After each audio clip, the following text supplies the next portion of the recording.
But my theory, and I'll just call it a theory at this point, is that when we talk about being predatory and how our brain perceives audio, is that, excuse me, two things happen. One, okay, I heard a loud pop, transient, and it took my attention.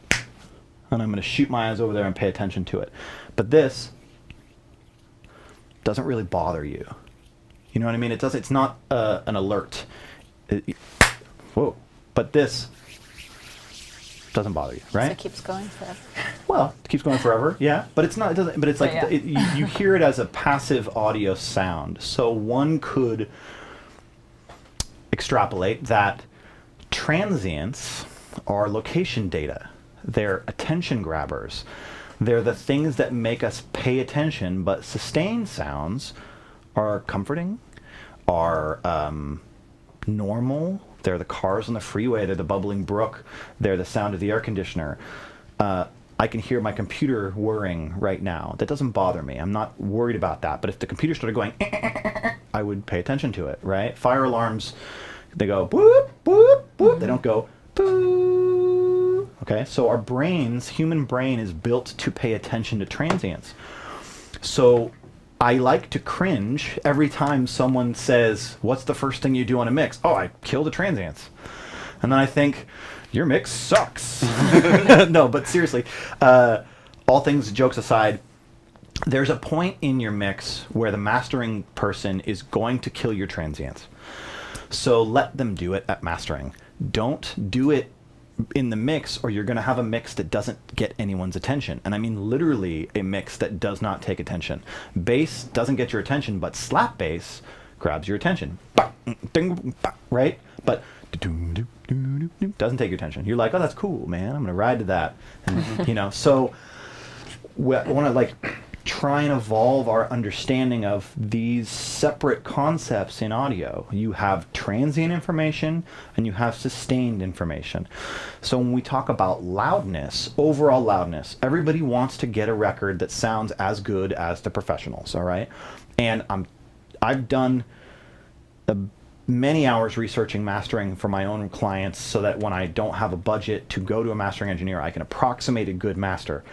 And what you want is high RMS values, but you also want your mix to be stable and represented the way you mixed it. You want transients to be transients. You want things to not move more than you wanted them to move. Like, if I wanted this guitar to bounce, I would have done that in the mix. So when my guy comes back from mastering, I don't want this acoustic guitar now moving because the compressor was doing this and now it's not my mix.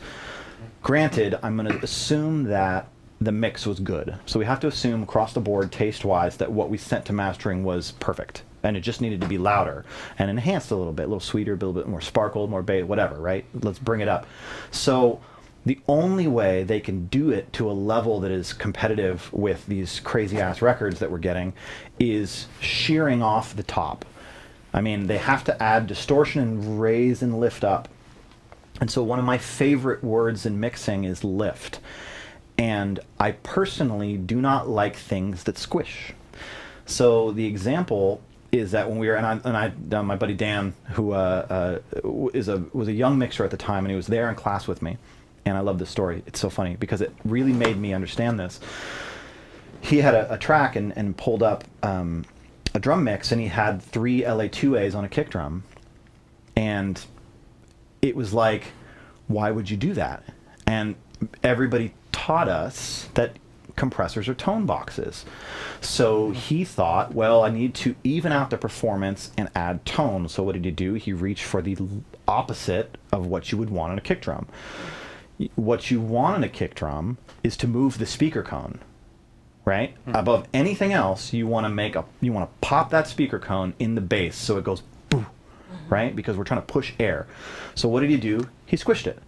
And then when he compressed it to even the level out and enhance the attack, which is what we're taught on blogs and mid-grade engineers kind of regurgitating information without really understanding it, is that we're taught you compress to enhance the transients and also change the level. And in the course, you should pick a compressor that adds tonal balance to what you like. So if your kick drum lacks 60 hertz, pick a compressor that boosts 60 hertz. I disagree. I think if your compressor lacks, or if your kick drum lacks 60 hertz, then you probably should EQ 60 hertz, or add harmonics in the 60 hertz range, or you should have mic'd up with a sub kick mic or a speaker cone that would have given you that boom, boom sound. But instead, we try to compress to get this. Okay, so one compressor happened, and now he's got a slightly less awesome kick drum, but at least it's normalized. It's a bad word for this because normalized makes you think of that plugin, but you know, he's leveled it now. He's auto-balanced this kick drum. And then he said, well, now it sounds not as cool, so let's put another compressor on it to further enhance the attack.